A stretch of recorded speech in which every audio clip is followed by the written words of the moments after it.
All right, Commanders fans, before we get rolling, let's start with this.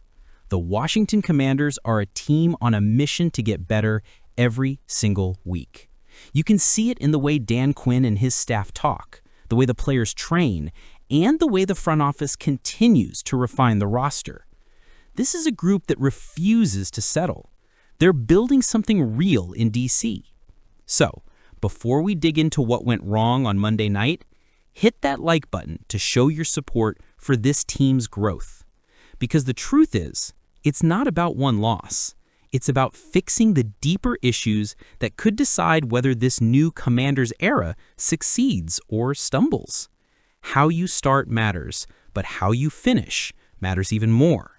And on Monday Night Football, the Commanders started sloppy, finished sloppy, and gave away a win they needed, not just in the standings, but in spirit. It wasn't just about losing 25-24 to the Chicago Bears. It was about how they lost. Turnovers, bad penalties, missed kicks, defensive breakdowns, you name it, it happened. We're now 6 weeks into the season, and a pattern is emerging, one that Dan Quinn himself called out after the game. "We've continued that slow start," Quinn said. "We've become way too accustomed to digging ourselves in a hole too early." And he's right. Once again, Washington spotted their opponent an early 13-0 lead, the result of 2 offensive turnovers and a defense that couldn't get off the field. Then came the rally. Just like last week, Jayden Daniels and the offense fought their way back, but this time, with the game in their hands, it slipped away. Literally. A botched handoff between Daniels and rookie running back Ja'Cory Cross-Key-Merritt ended the comeback hopes and sealed the loss. Daniels admitted after the game that he lost focus on that play, and when you listen to him talk, you get the sense that focus might be the real issue haunting this team. Despite the costly mistakes, Daniels faced the media with full accountability. He said, "We just got to execute better. It starts with me. It starts with all 11 of us on the field. We got to execute better." It's what you want from your franchise quarterback. No excuses, no finger pointing. And it's clear Daniels' teammates respect him for it. Tight end Zach Ertz, who's become one of Daniels' most trusted voices in the locker room, didn't hesitate to defend his young QB. He told reporters, "We have no chance being in that game without Jayden. The plays he made with his legs, the plays he made with his arm, the only reason we were even in position to win was Jayden Daniels." And Ertz is right. For all the criticism Daniels faced online, the fumble, the interception, the handoff mishap, the numbers tell a fuller story. Daniels completed 73% of his passes, threw for 3 touchdowns, and averaged over 8 yards per attempt. He also rushed for 52 yards on 10 carries, constantly bailing out an offense, struggling to find rhythm without Terry McLaurin or Deebo Samuel. He made mistakes, yes, but he also kept him in it when everything else was falling apart. That's leadership. That's growth. And it's why Ertz's words hit home.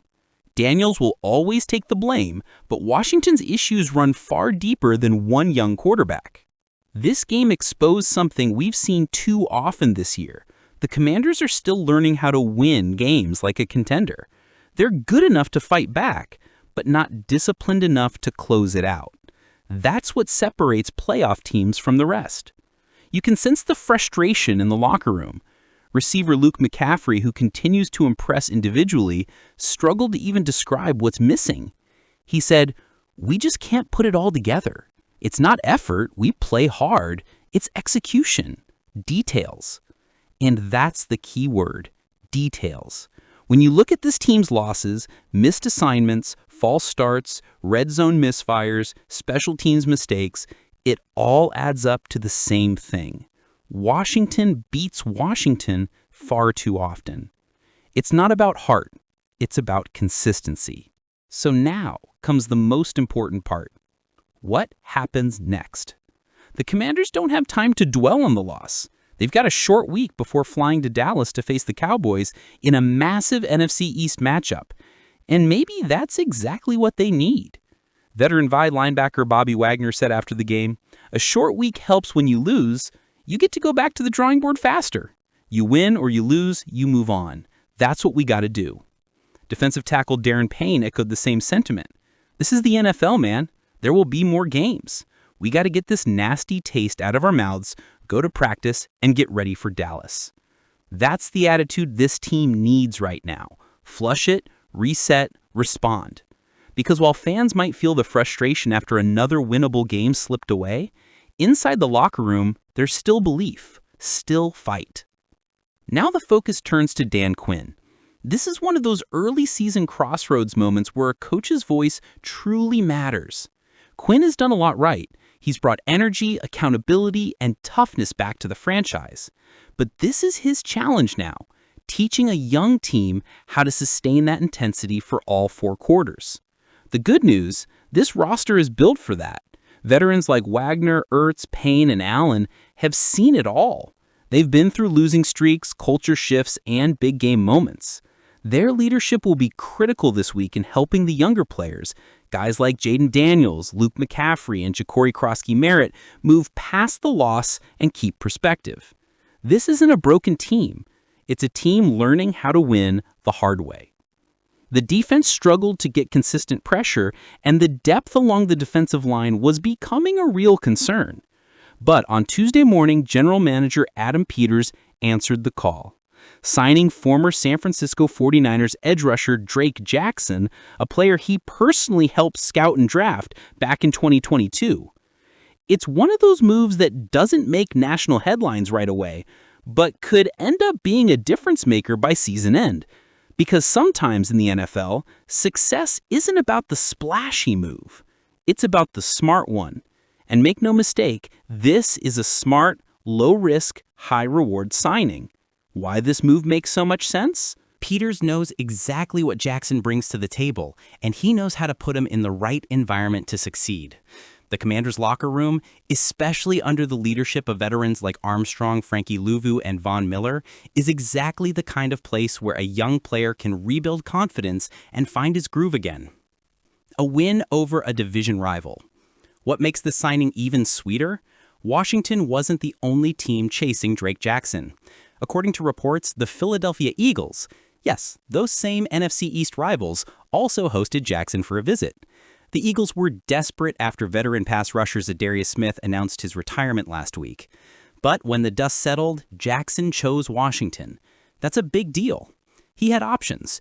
He could have joined a contending team that's made deep playoff runs. Instead, he looked at what Dan Quinn and Adam Peters are building here, a defense with speed, aggression, and accountability, and said, I want in. That's the kind of mindset you want in the locker room. Hungry, motivated, ready to prove something. Let's be honest, Commanders fans. This defense hasn't lived up to expectations so far this season. It's been inconsistent. The front seven has moments of brilliance, followed by stretches where they can't get off the field. But moves like this show that Washington isn't accepting mediocrity. They're actively trying to fix it. Drake Jackson gives this defense flexibility. He can play opposite Durant's Armstrong on early downs, then slide inside on passing downs while Von Miller or Preston Smith comes in off the edge. That kind of versatility gives defensive coordinator Joe Witt Jr. new ways to scheme pressure, disguise fronts, and attack opposing quarterbacks. And with the way the NFC East is shaping up, with Dak Prescott, Jalen Hurts, and Daniel Jones all relying heavily on timing and rhythm, having a fresh, explosive edge rusher can completely change the complexion of a game. Adam Peters has been clear since the moment he took over. He wants to build a team that can compete for years, not just one season. Signing Drake Jackson fits that philosophy perfectly. This isn't just a patch job, it's an investment. Washington only had 5 draft picks last spring and currently holds 6 for the 2026 draft. So finding a 24-year-old former second-round pick with starter upside, that's basically a free draft pick. If he hits, this could be a steal that gives the Commanders a young, controllable pass rusher for years to come. If not, the financial risk is minimal. That's the kind of forward-thinking roster management that Washington fans have been waiting to see for years. It might take a few weeks for Jackson to get fully up to game speed. Recovering from a patellar tendon tear isn't easy, and Quinn's defensive system demands physical and mental sharpness. But once he's comfortable, look out. Don't be surprised if he starts making noise around midseason. That's when we could see him line up across from Armstrong with Von Miller and Frankie Louvu blitzing from multiple angles. The thought of that group coming after opposing quarterbacks should make any Commanders fan smile. And beyond the stats, this move sends a message. This team isn't giving up on 2025. They're fighting, adjusting, and doing everything they can to stay competitive week in and week out. So, Commanders fans, where does this leave us? Sitting at 3-3, Washington still has everything in front of them. A talented young quarterback, a creative offense, and a defense that, when locked in, can hang with anyone. But the truth is, potential doesn't win games. Execution does. And until this team learns how to play 60 full minutes of smart, disciplined football, they'll keep finding themselves in games they should have won, and didn't. That's the bigger problem behind this one loss. It's not about Jayden Daniels' fumble or the missed kick or even the penalties. It's about mindset, focus, consistency. The Commanders are close, but being close in the NFL doesn't get you to January. Finishing does. So now I want to hear from you, the fans who live and breathe this team every week. What do you think is holding Washington back right now? Is it focus, coaching, youth? Or is it simply the growing pains of a team learning to win together under a new regime? Drop your thoughts in the comments. Let's get this discussion going because this one goes beyond the box score. And if you believe this team is on the right path despite the frustration, make sure to hit that like button, subscribe to Commanders HQ, and turn on notifications so you don't miss any of our exclusive coverage and breakdowns from inside the Washington locker room. Because one thing's for sure, the Commanders aren't done yet. Not even close. This is Commanders HQ, where Washington fans come first.